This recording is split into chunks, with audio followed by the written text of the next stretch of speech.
मनोज भटके हुए मुंतशिर का झूठ पकड़ा गया। आदि पुरुष की रिलीज से पहले क्या बोला था? बिल्कुल नहीं। और अब क्या बोल रहे हैं? हमने रामायण नहीं बनाई है। अच्छा, आपको बताऊंगी, लेकिन ताज्जुब है कि इन जनाब ने फिल्म में 4000 से ज्यादा पंक्तियां लिखी, ऐसा ये खुद ही बता रहे हैं। लेकिन उसके बावजूद अहंकारी रावण का अंत देखकर भी अपना अहंकार ज्यों का त्यों बना रखा है। माफी मांगने के बजाय अब ये जितना ज्यादा बोले जा रहे हैं उतना ही एक्सपोज हो रहे हैं, जैसे इस क्लिप से ही समझ लीजिए। देखिए, आदि पुरुष रिलीज से पहले ये एबीपी न्यूज पर दिबांग से इंटरव्यू में कह रहे थे कि आदि पुरुष को न मॉडर्नाइज किया है, ना ही रामायण से अलग टेक लिया गया है। हम ओरिजिनल रामायण से हटे हैं।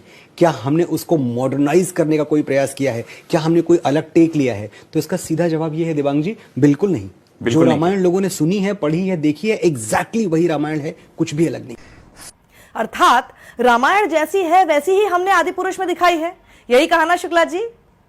तो आइए, तीर उल्टा होते ही पलटी मार मनोज का फिल्म आदि पुरुष रिलीज होने के बाद अब आज तक की श्वेता सिंह से बातचीत में जवाब सुनिए। फिल्म का नाम क्या है? जैसा कि आपने अभी कहा श्वेता जी, फिल्म का नाम है आदि पुरुष। जब हम आदि पुरुष बना रहे हैं तो पहली बात तो 2-3 चीजें मैं एकदम स्पष्ट कर दूं, मैंने पहले भी कही है और अभी स्पष्ट कर देता हूं। हमने रामायण नहीं बनाई है। क्या? हम रामायण से प्रेरित एक सेकंड, एक बार फिर दिबांग के सामने क्या कहा था वो सुनिए। जो रामायण लोगों ने सुनी है, पढ़ी है, देखी है, एग्जैक्टली वही रामायण है, कुछ भी अलग नहीं। और अब क्या कह रहे हैं? हम यही कहते रहे कि भाई हमारे लिए तो बड़ा आसान था कि मार्केटिंग की स्ट्रेटजी के हिसाब से भी हम फिल्म का नाम रामायण रख देते, लेकिन हमें तो शुरू से यह पता था कि हम रामायण से बहुत हेविली प्रेरित हैं। जैसी रामायण सुनी है, पढ़ी है, एग्जैक्टली यानी हूबहू वैसी बनाई है। इसमें और रामायण से प्रेरित में उतना ही फर्क है जितना मनोज सिर्फ मुंतशिर में और मनोज शुक्ला मुंतशिर में। जब ये सब कुछ करने से दाल ना गली तो ये विक्टिम कार्ड खेलने पर आ गए हैं।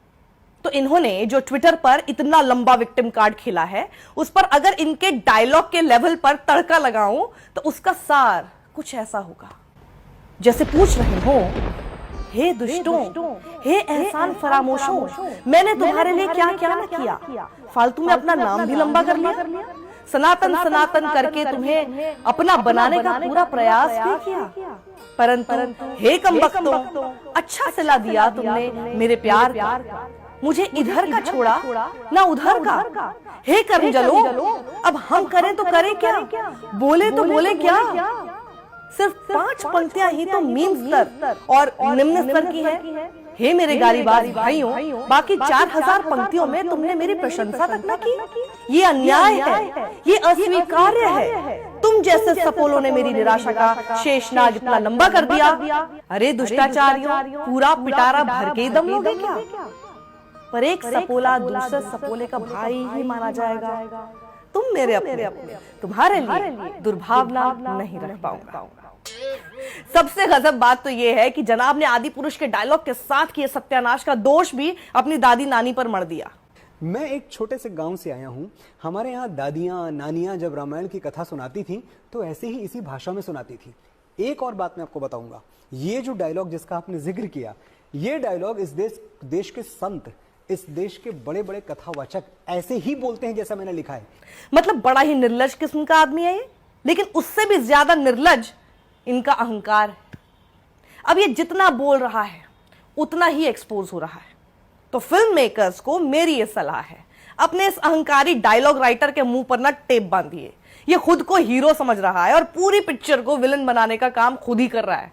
मतलब इनकी बकवास अब इतनी ज्यादा हो गई है कि बकवास पने की पीएचडी हासिल इस महिला के लिए भी अति हो गई। और क्या दिन आ गए कि मुझे भी इनका ये ट्वीट रीट्वीट करना पड़ ही गया। ये कहते पाए गए थे लोग मेरे डायलॉग से रिलेट करें, मैंने ऐसे डायलॉग लिखे। तो भाई लल्लन टॉप ने जब आज के इन युवाओं से बात की तो देखिए, ये भी इसकी भाषा से रिलेट ना करके पुरानी रामायण को ही सही मान रहे हैं। ये तो बस लोगों को बेवकूफ बनाने के लिए मूवी यहाँ पे दिखा रहे हैं। बेहद ठीक है। लंका सोने की होती है, वहाँ पे दिखा रहे काली लंका दिखा रहे, और उसके बाद फैक्ट्री दिखा रहे हैं उसमें मास्क रावण है, उसमें मास्क पहन रहे हैं, उसके जो वो है ब्लैक स्मिथिंग कर रहा है। ऊपर से डायलॉग्स इतने खराब, तेरे बाप की लंका जलेगी, ये हनुमान जी ये डायलॉग ले रहे हैं, और शेषनाग को लंबा कर दिया, ये डायलॉग्स। इन्हें तो डर है कि ये ऐसी भाषा से इनके दोस्तों या छोटे भाई बहनों को बर्बाद कर देगा। ये हमने देखी हुई है, मतलब हमने पढ़ी हुई है रामायण, और हमें पता है क्या क्या हुआ था। जो नए बच्चे देखेंगे उनको लग रहा है ये रामायण है, उनको ये पता ही नहीं है असली में हुआ क्या है। ये क्या हनुमान जी ने डायलॉग लिया था उसमें कि तेरे बाप की लंका है, ये जला देंगे वो जला देंगे। बच्चे सीखेंगे क्या इससे? हनुमान जी ऐसे बोल रहे हैं, हम भी ऐसे बोलते हैं। फिर हमें तो पता है ना कि एक पता है हमें संस्कार कैसे दे रखे हैं और क्या हमें दिखाया है, क्या पढ़ाया है हमें।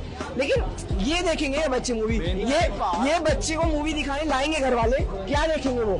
ये बताओ ना, मतलब बच्चों को ये मूवी दिखाने क्या ही। हनुमान जी के लात मार रहे हैं, हाँ। उनको धक्का दे रहे हैं भाई, हनुमान जी को छू तक नहीं पाया आज तक, उनके लात मार रहे हैं, धक्का दे रहे हैं। भगवान का तो कोई मतलब इतना गंदा बेहुदा बना रखा है, मजाक बना के रख दिया लक्ष्मण जी का। वो लात खा रहे हैं, कभी यहाँ खा रहे हैं, कभी वहाँ जाके खा रहे हैं, कभी विभीषण, कभी मेघनाथ, पता ही नहीं चला कौन विभीषण है कौन मेघनाथ। सही बात भी तो है ना, मीम में रामायण डालकर दिखाओगे तो कोई भी ऐसा ही तो रिएक्ट करेगा।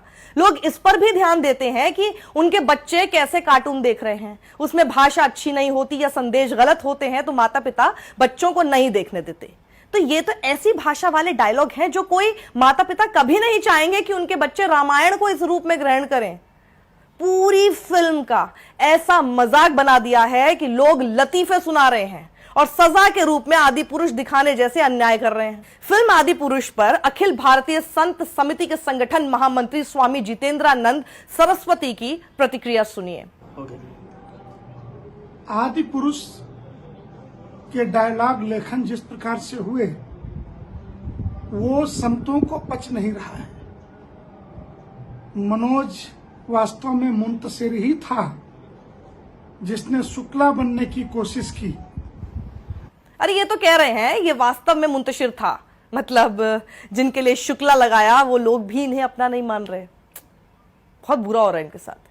ये भी इनके डायलॉग को सुनकर मनोज मुंतशिर शुक्ला को टपोरी छाप और लफंगा कह रहे हैं। और सनातन धर्म में तथ्यों के साथ छेड़छाड़ और महापुरुषों का सरलीकरण करना, परमात्मा का सरलीकरण करना, ये अक्षम्य अपराध है। और डायलॉग आज तक के भारत के इतिहास के फिल्म इंडस्ट्रीज को देखा जाए तो ये मोहल्ले के टपोरी छाप, एक मैं कहूं कि लफंगा जैसा लेखक ऐसे शब्दों का प्रयोग करता हो, यह हमें स्वीकार्य नहीं है। धर्म की क्षेत्र मर्यादा चाहती है, शब्दों का चयन शत्रुओं के लिए भी मर्यादित ही होता है, और मर्यादा विहीन पटकथा लेखक और निर्देशक ऐसे कभी स्वीकार नहीं किए जा सकते। ऐसे मर्यादा विहीन लेखक और निर्देशक कभी स्वीकार नहीं किए जा सकते? सर स्वीकार तो करना पड़ेगा। ये देख रहे हैं ना आप, लंबी चौड़ी स्वीकार्यता की लिस्ट। जिन जिन से भी पुलिसिया कार्रवाई का डर था उन सभी का आशीर्वाद लिए बैठे हैं आपके मर्यादा विहीन लेखक निर्देशक। रिस्पेक्टेड योगी आदित्यनाथ जी, रिस्पेक्टेड शिवराज सिंह चौहान जी, रिस्पेक्टेड श्री एकनाथ शिंदे जी, रिस्पेक्टेड श्री देवेंद्र फडणवीस जी, रिस्पेक्टेड श्री मनोहर लाल खट्टर जी, रिस्पेक्टेड श्री हिमंत बिस्वा शर्मा जी, रिस्पेक्टेड श्री पुष्कर सिंह धामी जी, रिस्पेक्टेड श्री नरोत्तम मिश्रा जी। इस लिस्ट से भी साबित होता है कि एफआईआर का खतरा भी बीजेपी के ही राज्यों से होता है। तो धारा प्रवाह किसी ढाबे के पनीर मेन्यू की तरह सबका नाम लिख डाला। गजब है। पनीर टिक्का, पनीर मलाई, पनीर भुर्जी, पनीर कढ़ाई, चिकन। तो ऐसे में कांग्रेस राज्य छत्तीसगढ़ के मुख्यमंत्री भूपेश बघेल को बोलने का मौका मिल गया कि आदि पुरुष में बजरंग बली से बुलवाई बजरंग दल की भाषा। खुद ही कर रहे थे ना बजरंग बली और बजरंग दल को कंपेयर। तो लो, जो भी कहो, सोशल मीडिया पर घटिया स्तरहीन भाषा तक लिखने वाले, महिलाओं को भद्दी मां बहन की गालियां देने वाले ट्रोल की भी मनोज की भाषा से भावना आहत हुई हो तो समझ लीजिए भगवान के मुंह से बोले गए ऐसे डायलॉग का स्तर निचले से भी कितना निचला होगा। लेकिन इनके ऊपर तथास्तु का वरदान जो ठहरा